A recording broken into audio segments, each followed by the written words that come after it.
हम लोग हिस्ट्री यानी कि इतिहास के चौथे नंबर चैप्टर को पढ़ रहे थे, जिसका नाम है भारत में राष्ट्रवाद का उदय, जो कि एक बहुत ही ज़्यादा महत्वपूर्ण चैप्टर है। और इस चैप्टर से संबंधित पिछले वीडियो में हम आपको बहुत सारे महत्वपूर्ण प्रश्न का उत्तर भी बता चुके हैं। तो यदि आप लोग पिछला क्लास नहीं देखे हैं तो पिछला क्लास जरूर देख लीजिएगा, क्योंकि आपके लिए वह क्लास बहुत ही ज़्यादा महत्वपूर्ण है। क्योंकि उस क्लास में हम इस चैप्टर का बेसिक पॉइंट बताए हैं, जिसमें सबसे पहले हम आपको भारत में राष्ट्रवाद का उदय कैसे हुआ इसके बारे में बताए थे।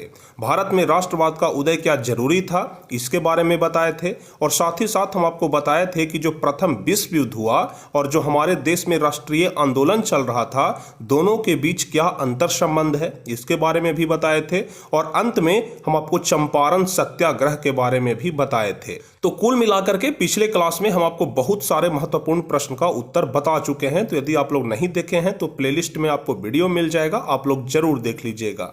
और आज का जो यह क्लास है इस चैप्टर का दूसरा क्लास है, यानी कि दूसरा पार्ट वीडियो है।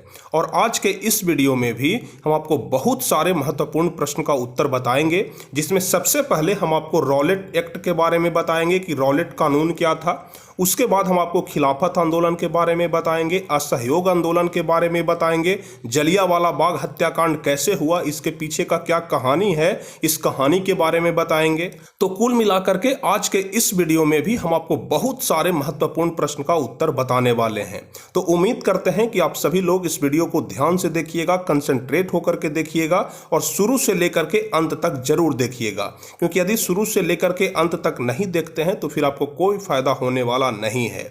इसलिए आप लोग वीडियो को शुरू से लेकर के अंत तक जरूर देखिएगा और हम भी कोशिश करेंगे कि एकदम बारीकी से आपको समझा करके बताएं, एकदम कहानी की तरह बताएं कि आपको एक एक चीज दिमाग में घुस जाए। तो चलिए बिना समय गवाए हम शुरू करते हैं। लेकिन इसके पहले यदि आप लोग चैनल पर नए हैं तो चैनल को जरूर सब्सक्राइब कर लीजिएगा, ताकि आगे के भी हर एक वीडियो का नोटिफिकेशन आपको मिल सके।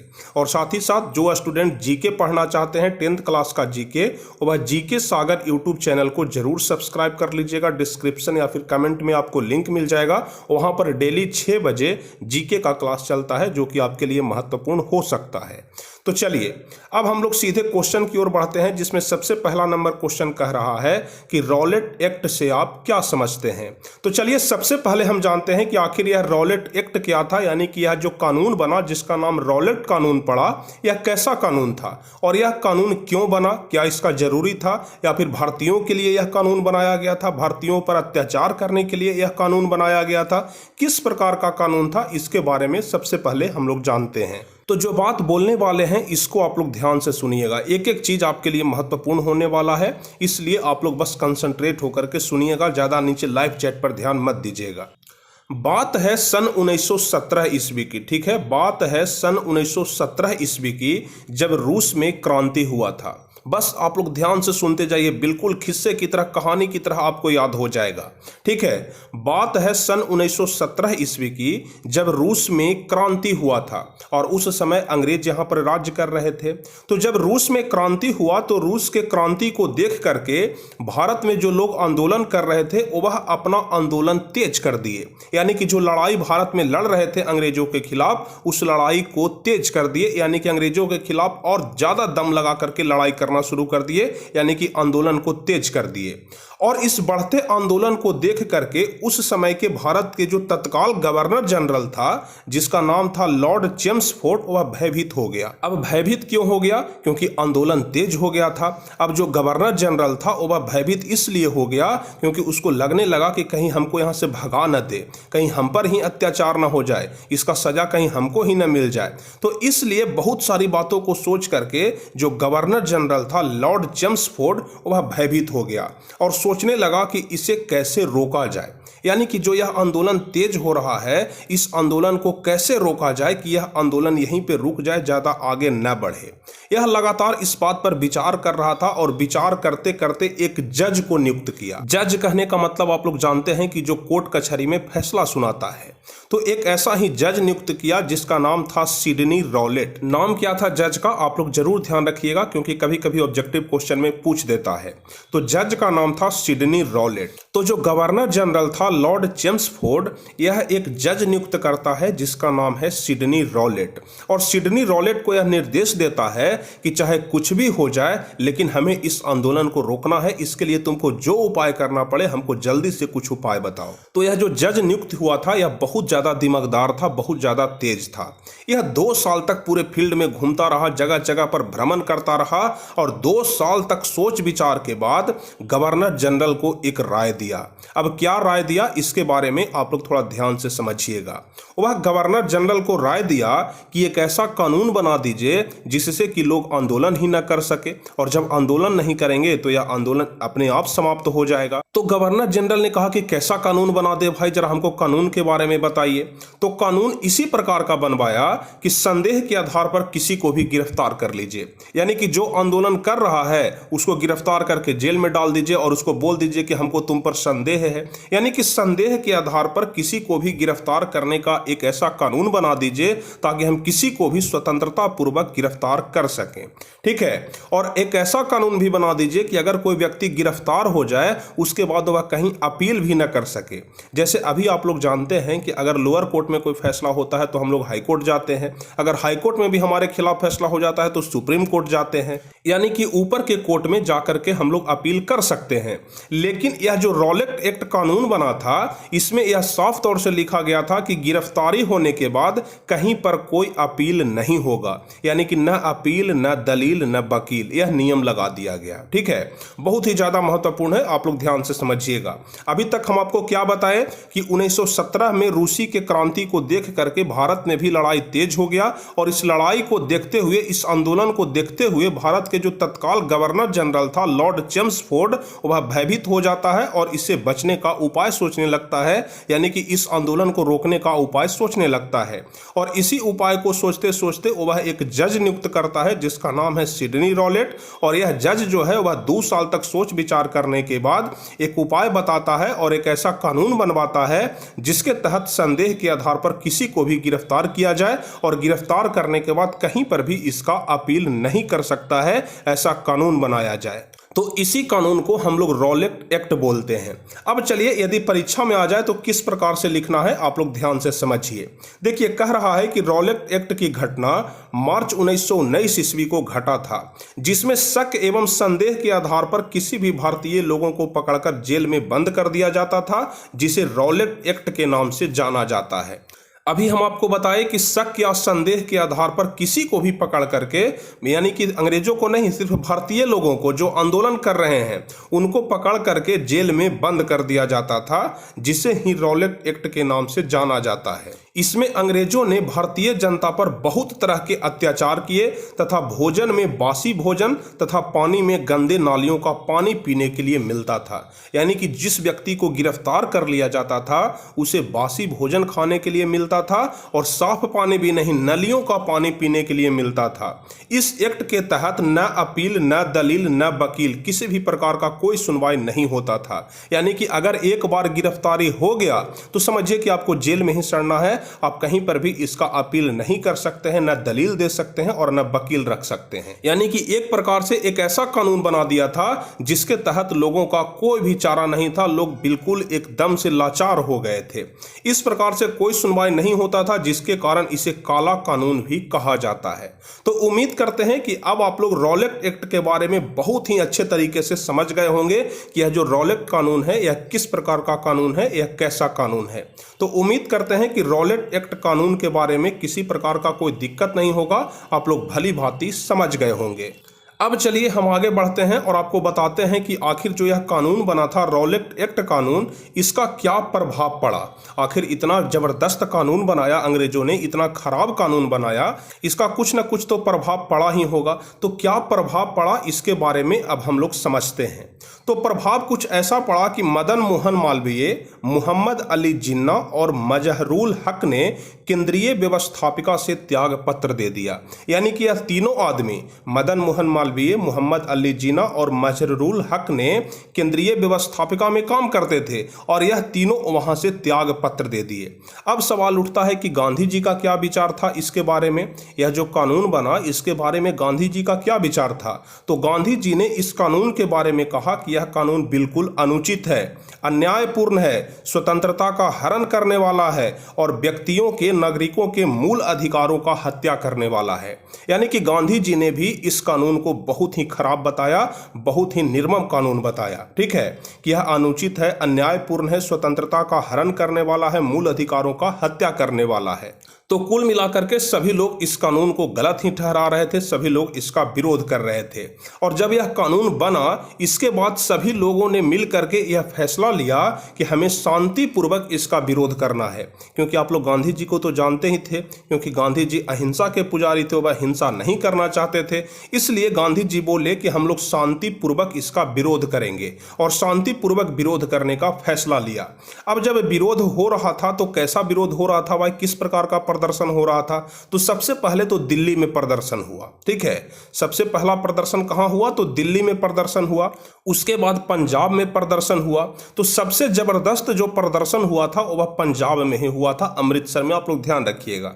ठीक है, तो सबसे ज्यादा जो जोर शोर से प्रदर्शन हुआ था वह पंजाब में ही हुआ था। और जब पंजाब में बहुत तरह का प्रदर्शन हुआ, बहुत ज्यादा प्रदर्शन तेज हो गया, तो पुलिस के द्वारा प्रदर्शनकारियों पर गोलियां चला दी गई। अब जब प्रदर्शनकारियों पर गोली चल गया तो इस बात का सूचना गांधी जी को मिला। तो गांधी जी तुरंत निकल गए पंजाब के लिए। ठीक है, गांधी जी तुरंत पंजाब के लिए निकल गए कि नहीं भाई, हमें पंजाब में जाना है और वहां के हाल को देखना है कि किस प्रकार का वहां पर अभी हाल चल रहा है। तो गांधी जी पंजाब जा ही रहे थे कि बीच रास्ते में गांधी जी को गिरफ्तार कर लिया जाता है और उन्हें जेल भेज दिया जाता है। और यह बात बोला जाता है कि आप पंजाब नहीं जा सकते, अगर आप पंजाब जाते हैं तो वहां का हालत और ज्यादा बिगड़ जाएगा। ठीक है, तो इस प्रकार से गांधी जी को जेल भेज दिया जाता है।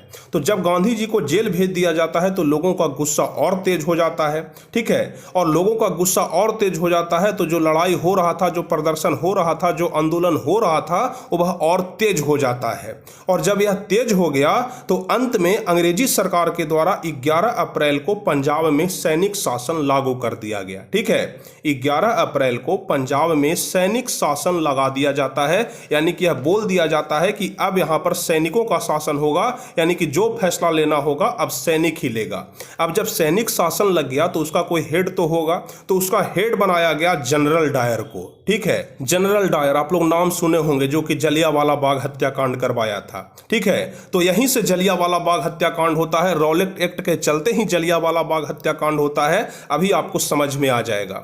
ठीक है, तो जब पंजाब में सैनिक शासन लागू कर दिया गया तो जनरल ओ डायर को पंजाब का उप गवर्नर बनाया गया। ध्यान रखिएगा आप लोग। ठीक है, जनरल ओ डायर, सिर्फ आप लोग जनरल डायर बोलते हैं लेकिन पूरा नाम है जनरल ओ डायर। ठीक है, तो जनरल ओ डायर को पंजाब का उप गवर्नर बनाया गया। और पंजाब का जब यह उप गवर्नर बन गया तो एक नियम लगा दिया, पूरे पंजाब में एक नियम लगा दिया कि कोई भी व्यक्ति सभा नहीं करेगा, कोई प्रदर्शन नहीं करेगा और कोई जुलूस नहीं निकालेगा। यानी कि जो प्रदर्शन हो रहा था उस प्रदर्शन को रोकने के लिए एक ऐसा नियम लगा दिया गया कि यहां पर कोई सभा नहीं करेगा, कोई प्रदर्शन नहीं करेगा और कोई जुलूस भी नहीं निकालेगा। इस प्रकार का नियम लगा दिया गया, यानी कहें तो धारा 144 लगा दिया गया। ठीक है, यानी कि कोई आंदोलन अब नहीं कर सकते हैं। लेकिन इसके बाद भी भारतीयों पर इसका कोई असर नहीं पड़ा और बहुत सारे भारतीय आंदोलनकारी 13 अप्रैल को बैसाखी के अवसर पर, बैसाखी एक पर्व होता है। ठीक है, तो 13 अप्रैल को बैसाखी के अवसर पर, ध्यान से आप लोग समझिएगा, 13 अप्रैल 1919 की बात हो रही है जब जलियांवाला बाग हत्याकांड हुआ था। तो 13 अप्रैल 1919 को बैसाखी के अवसर पर एक सभा का आयोजन रखा गया। और यह सभा कहां पर रखा गया था, तो वहीं जलियांवाला बाग में। अब यह जलियांवाला बाग क्या है, इसको आप लोग जरा ध्यान से समझिए।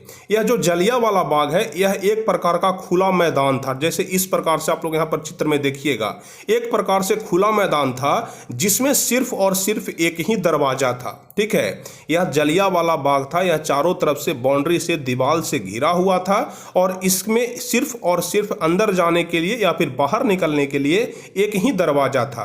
अगर यह दरवाजा बंद तो समझिए कि जितने सारे भी आदमी हैं सब अंदर में ही रह जाएंगे, वह बाहर नहीं निकल सकते हैं। तो इसी बाग में यहाँ पर कुछ भारतीय लोग मिल करके एक सभा का आयोजन कर दिए 13 अप्रैल 1919 को बैसाखी के अवसर पर।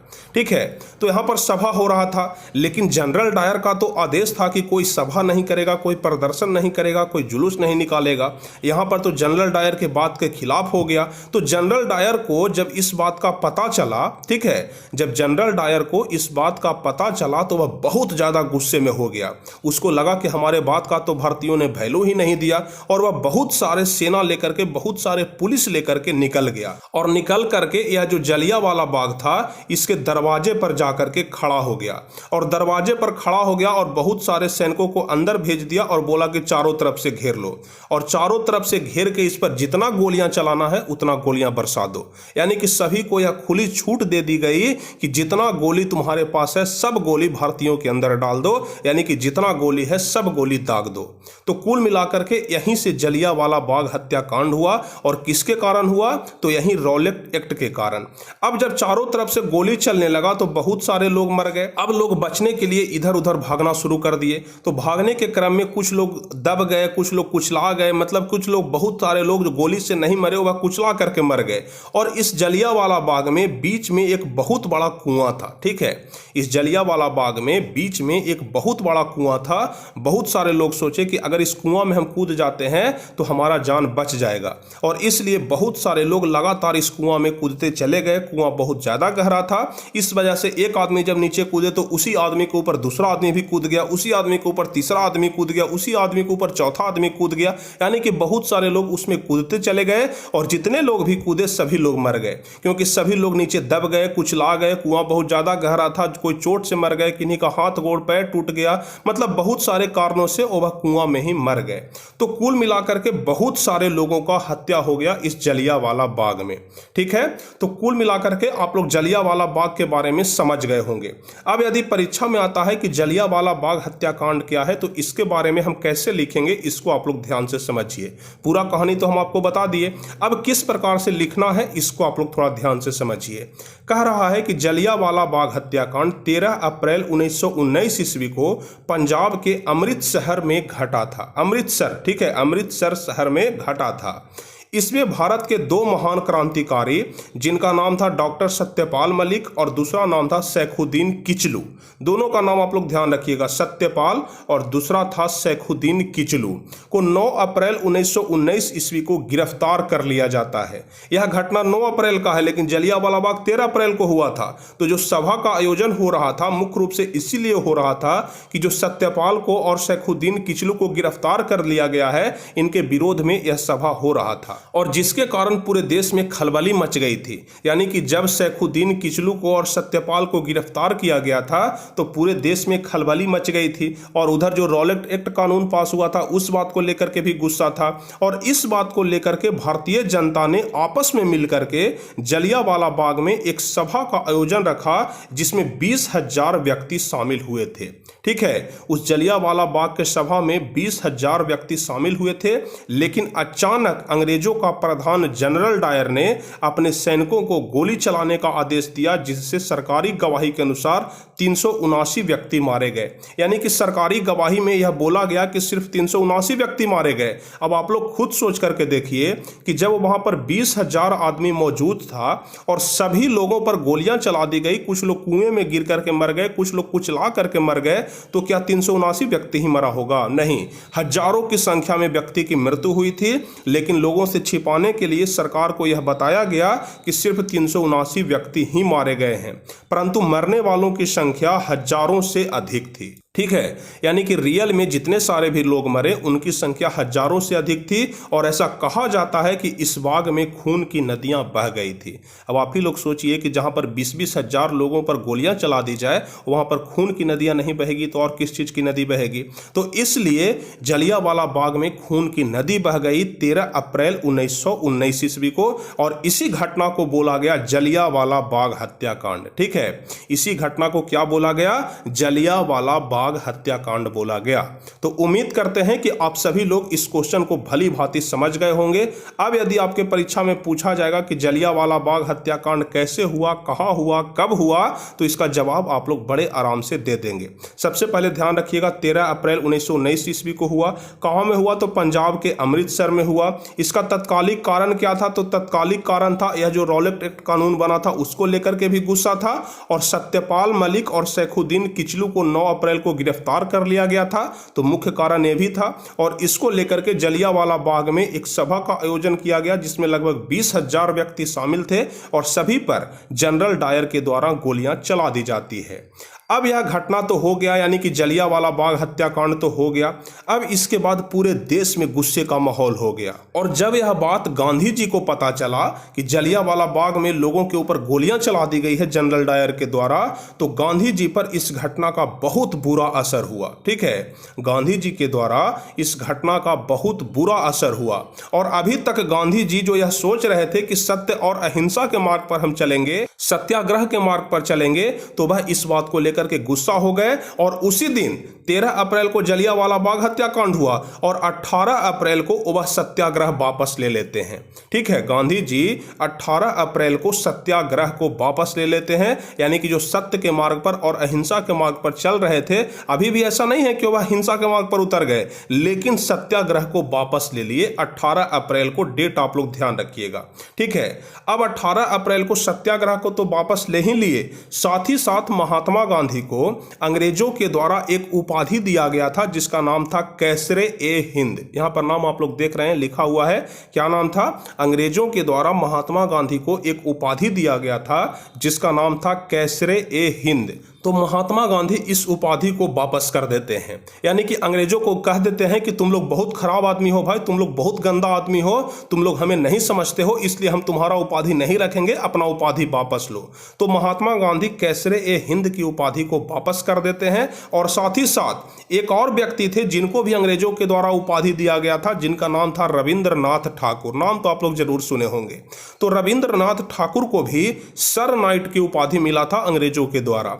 तो रविंद्रनाथ ठाकुर और महात्मा गांधी दोनों अपना अपना उपाधि अंग्रेजों को वापस कर देते हैं, और साथ ही साथ सत्याग्रह को भी वापस ले लेते हैं। और अब यहां से महात्मा गांधी सोचते हैं कि हमें कोई व्यापक आंदोलन करना होगा, यानी कि अभी तक जो हिंदू अलग था, मुस्लिम अलग था, दोनों का सोच विचार अलग था। तो महात्मा गांधी यह सोचने लगे कि जब तक हिंदू मुस्लिम एक नहीं होगा तब तक यह लड़ाई जीतना संभव नहीं है, यानी कि हिंदू मुस्लिम को एक होना ही पड़ेगा। ठीक है, इसलिए गांधी जी एक विचार करते हैं कि अब दोनों को एक किया जाए, यानी कि एक व्यापक आंदोलन किया जाए जिसमें हिंदू भी भाग ले, मुस्लिम भी भाग ले। और अभी तक इस लड़ाई में जो हिस्सा ले रहा था सिर्फ शहरी लोगों ने दिलचस्पी दिखाई थी, लेकिन अब गांव वाले लोगों को भी इसमें जोड़ना था, क्योंकि महात्मा गांधी सोचे कि जब तक ग्रामीण लोग, जब तक गांव के लोग इस लड़ाई में नहीं कूदेंगे तब तक यह जीत नहीं होगा। इसलिए हिंदू मुस्लिम को एक करके महात्मा गांधी ग्रामीणों को भी एक कर लिए और इस लड़ाई में कूद गए। और उसके बाद क्या किए कि 1920 ईस्वी में हिंदू और मुस्लिम दोनों मिलकर के वहां के बायसराय से मिले। ठीक है, जब हिंदू और मुस्लिम दोनों एक साथ मिल गए तो मिल करके वहां के बायसराय से मिले कि तुम हमारा बात मानोगे कि नहीं मानोगे, फाइनली बता दो। ठीक है, तो हिंदू मुस्लिम दोनों एक साथ मिल गए और मिल करके अंग्रेजों के बायसराय यानी कि अंग्रेजों के जो हेड होता है उसके पास गए और वहां बोले कि तुम हमारा मांग सुनोगे कि नहीं सुनोगे, हमारा बात मानोगे कि नहीं मानोगे, इसके बारे में भाई हमको जल्दी से बता दो। ठीक है, और जब बात नहीं माना गया तो वहीं से शुरू होता है खिलाफत आंदोलन। ठीक है, इसके बाद असहयोग आंदोलन भी शुरू होता है, लेकिन वहां पर जब यह जलियांवाला बाग हत्याकांड हुआ था वहीं से व्यापक आंदोलन शुरू हुआ और खिलाफत आंदोलन शुरू हुआ। तो खिलाफत आंदोलन क्या है, जरा इसके बारे में आप लोग ध्यान से समझ लीजिए। यह जो खिलाफत आंदोलन है इसकी शुरुआत हुई थी 1919 ईस्वी में तुर्की से। अब तुर्की से इसलिए शुरुआत हुआ था क्योंकि प्रथम विश्व युद्ध में तुर्की हार गया था। तुर्की किससे हार गया था? अंग्रेजों से हार गया था। तो जब तुर्की हार जाता है तो वह बहुत गुस्से में हो जाता है और तुर्की का जो खलीफा था, यानी कि जो वहाँ का राजा था, वहाँ के राजा को खलीफा बोला जाता है, तो जो तुर्की का राजा था उसको बहुत ज़्यादा बेइज्जती किया गया था। ठीक है, तो जो तुर्की था वह बहुत ज़्यादा गुस्से में था और वह सोच रहा था कि हम हिंदू और मुस्लिम दोनों एक साथ मिल करके अंग्रेजों के खिलाफ लड़ाई लड़ेंगे। तो चलिए इसके बारे में समझिए क्या कह रहा है। इस आंदोलन की शुरुआत 1919 ईस्वी में तुर्की के मुसलमानों और अंग्रेजों के बीच हुआ, जिसमें तुर्की की बुरी तरह से हार हो गई तथा तुर्की का खलीफा पद और ओटोमन साम्राज्य विघटित हो गया। जो खलीफा पद था, यानी कि जो राजा का पद था, वह विघटित हो गया और अंग्रेजों ने तुर्की के मुसलमानों के साथ काफी ज्यादा अत्याचार किया। अब आप लोग सोच रहे होंगे कि लड़ाई तो हुआ भाई भारत में, तो तुर्की से हमको क्या लेना देना है? तो जो खिलाफत आंदोलन का शुरुआत हुआ वह तुर्की से ही हुआ, लेकिन भारत में जब यह आंदोलन आया तो भारत में इसका जो नेतृत्व कर रहा था वह अली बंधु कर रहा था। अब अली बंधु कौन था? दो भाई था। पहले भाई का नाम था मोहम्मद अली और दूसरे भाई का नाम था शौकत अली। तो यह दोनों भाई मिल करके भारत में खिलाफत आंदोलन को नेतृत्व कर रहा था, यानी कि खिलाफत आंदोलन का संचालन कर रहा था। देखिए यहाँ पर लिखा गया भी है कि इस आंदोलन का नायक कौन था? अली बंधु था, यानी कि मोहम्मद अली था और शौकत अली। यदि आपसे पूछा जाए कि अली बंधुओं का नाम बताइए तो आपको बताना है मोहम्मद अली और शौकत अली। तो इस बात को लेकर के तुर्की के मुसलमान और भारतीय मुसलमान आपस में मिलकर के अंग्रेजों का विरोध किया। इसमें गांधी जी के द्वारा हिंदू और मुसलमान की एकता को स्थापित करने का काम किया गया। जैसा कि शुरू में ही हम आपको बताएं कि गांधी जी अब यह सोच लिए थे कि जब तक हिंदू और मुस्लिम एक नहीं होगा तब तक यह युद्ध जीतना, यह आंदोलन, यह लड़ाई जीतना संभव नहीं है। तो गांधी जी ने हिंदू और मुसलमान की एकता को स्थापित करने का काम किया। तो उम्मीद करते हैं कि खिलाफत आंदोलन के बारे में भी आप लोग समझ गए होंगे। तो जब यह खिलाफत आंदोलन हो रहा था, ठीक है, आप लोग ध्यान से सुनिएगा, जब यह खिलाफत आंदोलन हो रहा था तो उस समय 1920 ईस्वी में यहां से, यानी कि भारत के जो आंदोलनकारी थे उसमें से दो व्यक्ति निकल करके अंग्रेजों से मिलने गए, अंग्रेजों के वायसराय से मिलने गए और पूछे कि भाई हमारा मांग जो है उसको पूरा करोगे कि नहीं करोगे। लेकिन यह तो गांधी जी तो जान रहे थे कि मांग पूरा होने वाला है नहीं, मांगने से तो वह अपना हक देगा नहीं, इसलिए गांधी जी पहले से ही तैयार थे। और जब गांधी जी को अध्यक्ष बनाया जाता है तो वह सीधे सीधे अंग्रेजों को धमकी देते हैं कि यदि बात हमारा नहीं मानोगे तो हम असहयोग करेंगे। असहयोग कहने का मतलब कि तुम्हारे कंपनी में जितने सारे भी भारतीय काम कर रहे हैं सभी को बोल देंगे कि मत काम करो, मतलब जितना भी हमारा सपोर्ट है सभी सपोर्ट हम अपना वापस ले लेंगे, मतलब पूरा असहयोग करेंगे, किसी भी चीज में हम सहयोग नहीं करेंगे। और यहीं से शुरुआत होती है असहयोग आंदोलन की। ठीक है, तो कहां से शुरुआत होती है असहयोग आंदोलन की? तो खिलाफत आंदोलन से। उम्मीद करते हैं कि यहां तक आप लोग समझ गए होंगे। ठीक है, चलिए तो अब हम आगे बढ़ते हैं और आपको बताते हैं असहयोग आंदोलन के बारे में। देखिए कह रहा है कि हम वास्तविक रूप से कह सकते हैं कि असहयोग आंदोलन एक जन आंदोलन था, न कि एक सामाजिक आंदोलन था। यानी कि जो असहयोग आंदोलन था यह एक जन आंदोलन था। और आप ध्यान रखिएगा कि यही असहयोग आंदोलन अंग्रेजों की जड़ों को यहां पर हिला करके रख दिया था, जड़ों को बर्बाद करके रख दिया था। यानी कि बहुत ही जबरदस्त आंदोलन हुआ यह असहयोग आंदोलन। तो कह रहा है कि हम वास्तविक रूप से कह सकते हैं कि असहयोग आंदोलन एक जन आंदोलन था, न कि सामाजिक आंदोलन। और इस आंदोलन की शुरुआत अगस्त 1920 ईस्वी में गांधी जी के द्वारा चलाया गया था। शुरुआत कब हुआ? तो 1920 ईस्वी में गांधी जी के द्वारा। ठीक है, जिसमें बूढ़े भी भाग लिए, बच्चे भी भाग लिए, जवान भी भाग लिए, महिलाओं भी भाग लिए, यानी कि जितने सारे भी वर्ग के लोग थे सभी लोगों ने अहम भागीदारी निभाई। यानी कि असहयोग आंदोलन में बूढ़े, बच्चे, जवान, महिलाएं सबकी अहम भागीदारी थी। इसमें अंग्रेजी सरकार के ताकत को कमजोर करने का प्रयास किया गया।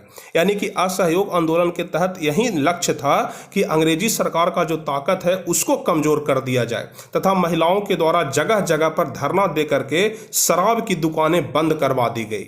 क्योंकि उस समय जो भारतीय मर्द होते थे वह बहुत ज़्यादा शराब पीते थे और शराब पीते थे तो अंग्रेजों को फायदा होता था। तो इसलिए महिलाओं के द्वारा शराब की दुकानें बंद करवा दी गई और इसमें मोतीलाल नेहरू और जो चितरंजन दास थे वह वकालत करना छोड़ दिए। अच्छा, मोतीलाल नेहरू कौन थे? कितने लोग जानते हैं? जरा नीचे कमेंट करके बताएंगे। मोतीलाल नेहरू कौन थे और चितरंजन दास कौन थे? दोनों के बारे में बताइए। ठीक है, और यह दोनों वकील थे। और जब असहयोग आंदोलन हुआ, यानी कि अंग्रेजों के पक्ष में जब वकालत वकालत कर रहे थे, तो अब सोच लिए कि अंग्रेजों के पक्ष में वकालत नहीं करना है और मोतीलाल नेहरू और चित्तरंजन दास दोनों वकालत छोड़ दिए। और इस आंदोलन में कहा गया कि विदेशी वस्तु में आग लगा दी जाए और स्वदेशी वस्तु को अपनाया जाए। यानी कि कुल मिलाकर के अंग्रेजों को बिल्कुल ही असहयोग कर रहे थे, यानी कि जहां से भी अंग्रेजों को थोड़ा सा भी सहयोग मिल रहा था उसको यह बर्बाद कर रहे थे। यानी कि अब बोल दिया गया कि विदेशी वस्तु को जला दो और स्वदेशी वस्तु को अपना लो। और भारतीय जनता में सरकारी कॉलेज विद्यालयों का बहिष्कार कर दिया गया और राष्ट्रीय शिक्षा पर जोर दिया गया, क्योंकि जितने सारे भी विद्यालय थे, कॉलेज थे, सब अंग्रेजों के थे, तो उसको बहिष्कार कर दिया गया और राष्ट्रीय शिक्षा पर जोर दिया गया। युवाओं द्वारा रेल की पटरी उखाड़ दी गई। ठीक है, युवाओं के द्वारा, यानी कि जो जवान व्यक्ति थे वो रेल की पटरी को ही उखाड़ करके फेंक दिए और बैंकों में ताला मार दिया गया। इस आंदोलन में छुआछूत की भावना का अंत तक हिंदू मुस्लिम की एकता को स्थापित करने का प्रयास किया गया। यानी कि जितने सारे भी छुआछूत की भावना था सबको खत्म करके हिंदू मुस्लिम की एकता को स्थापित करने का प्रयास किया गया। यानी कि यह आंदोलन बहुत जबरदस्त चल रहा था। ठीक है, यह जो असहयोग आंदोलन था यह बहुत तेज गति से आगे बढ़ रहा था, बहुत जबरदस्त चल रहा था, लेकिन तभी बीच में एक घटना घट जाता है। अब क्या घटना घटता है इसके बारे में आप लोग ध्यान से समझिए। बीच में चौरी चौरा एक घटना घट जाता है, चौरी चौरा हत्याकांड। अब आप लोग सोच रहे होंगे कि यह चौरी चौरा हत्याकांड क्या है भाई। तो चौरी चौरा गोरखपुर के एक जगह का नाम है। ठीक है, चौरी चौरा गोरखपुर के एक जगह का नाम है। तो गोरखपुर के चौरी चौरा में 4 फरवरी 1922 को, नाम आप लोग ध्यान रखिएगा, कब, तो 4 फरवरी 1922 को। ठीक है, 4 फरवरी 1922 को गोरखपुर के चौरी चौरा में आंदोलनकारी जो थे वह पुलिस से भिड़ गए। ठीक है, जो आंदोलनकारी थे, जो असहयोग आंदोलन कर रहे थे, वह पुलिस से भिड़ जाते हैं और पुलिस से भिड़ करके पुलिस स्टेशन में ही आग लगा देते हैं, यानी कि थाना को जला देते हैं। ठीक है, जो आंदोलनकारी थे वह 4 फरवरी 1922 को गोरखपुर के चौरी चौरा में थाना को जला देते हैं। और जब थाना जलता है तो इसमें 3 नागरिक और 22 पुलिस वाले मारे जाते हैं। ध्यान रखिएगा, 22 पुलिस वाले और 3 नागरिक की मृत्यु हो जाती है। इस वजह से यह घटना बहुत जोर शोर से आग की तरह फैल जाता है और अंत में यह जो असहयोग आंदोलन बहुत तेज गति से जो आगे बढ़ रहा था वह 12 फरवरी 1922 को समाप्त हो जाता है। यानी कि 12 फरवरी 1922 को गांधी जी ने इस आंदोलन को वापस ले लिया। जब यह चौरी चौरा का घटना घट गया तो गांधी जी के द्वारा 12 फरवरी 1922 को इस आंदोलन को, यानी कि असहयोग आंदोलन को वापस ले लिया जाता है। यानी कि यहाँ पर असहयोग आंदोलन समाप्त हो जाता है। लेकिन जब समाप्त होता है इसके पहले अंग्रेजी लोगों को इतना जबरदस्त झटका लग चुका होता है कि अंग्रेजी लोग तबाह हो जाते हैं, लाचार हो जाते हैं। यानी कि अंग्रेजों के जड़ को हिला करके रख दिया यह आंदोलन, यानी कि असहयोग आंदोलन। तो उम्मीद करते हैं कि असहयोग आंदोलन के बारे में आप लोग अच्छे तरीके से समझ गए होंगे कि असहयोग आंदोलन क्या है और असहयोग आंदोलन को क्यों बंद करना पड़ा। चौरी चौरा हत्याकांड के कारण ही इस आंदोलन को बंद करना पड़ा। अब चौरी चौरा हत्याकांड क्या है, कभी कभी लघु उत्तरीय प्रश्न में पूछ देता है, तो आपको बस इतना ही ध्यान रखना है कि गोरखपुर के चौरी चौरा में 4 फरवरी 1922 को आंदोलनकारी पुलिस से भिड़ जाते हैं और पुलिस से जब भिड़ते हैं तो पुलिस स्टेशन को जला देते हैं। और जब पुलिस स्टेशन जलता है तो 3 नागरिक और 22 पुलिसकर्मी मारे जाते हैं। और यह जो पुलिसकर्मी मारे जाते हैं इस वजह से ही 12 फरवरी 1922 को असहयोग आंदोलन वापस ले लिया जाता है। तो उम्मीद करते हैं कि असहयोग आंदोलन के बारे में आप लोग समझ गए होंगे। और साथ ही साथ आज के इस वीडियो में हम आपको जितने सारे भी प्रश्न बताए, सारे प्रश्न आपको अच्छे तरीके से याद हो गया होगा, एक एक चीज आपको भली भांति समझ में आ गया होगा, किसी प्रकार का कोई दिक्कत नहीं होगा। तो उम्मीद करते हैं कि आज के इस वीडियो में आपको बहुत ही ज्यादा मजा आया होगा। अब अगले वीडियो में हम आपको यहां से शुरू करेंगे कि मोपला विद्रोह से आप क्या समझते हैं, यानी कि मोपला विद्रोह के बारे में बताएंगे। तो चलिए अगले क्लास में अब हम मिलेंगे और अगले क्लास में हम आपको मोपला विद्रोह से बताएंगे। तो आज के इस वीडियो में हम आपको जितने सारे भी क्वेश्चन बताए, आपको समझ में आया कि नहीं आया, इसके बारे में जल्दी से नीचे कमेंट में बताइए। और यदि आपको वीडियो अच्छा लगा हो तो वीडियो को लाइक करिएगा, अपने दोस्तों के बीच शेयर करिएगा। और जो भी स्टूडेंट चैनल पर नए हैं तो चैनल को जरूर सब्सक्राइब कर लीजिएगा, ताकि आगे के भी हर एक वीडियो का नोटिफिकेशन आपको मिल सके। और साथ ही साथ जो स्टूडेंट 10th क्लास का जीके पढ़ना चाहते हैं तो एक बार फिर से हम बोल रहे हैं, नीचे नीचे डिस्क्रिप्शन में जीके सागर चैनल का लिंक दिया गया है, आप लोग जल्दी से जीके सागर चैनल को सब्सक्राइब कर लीजिए और डेली 6 बजे जो क्लास चलता है उसमें जरूर आइएगा। मात्र और मात्र 20 क्वेश्चन ही बताया जाता है, लेकिन बहुत ही ज़्यादा महत्वपूर्ण क्वेश्चन होता है। तो चलिए फिर मिलते हैं अगले क्लास में, तब तक के लिए जय हिंद, धन्यवाद।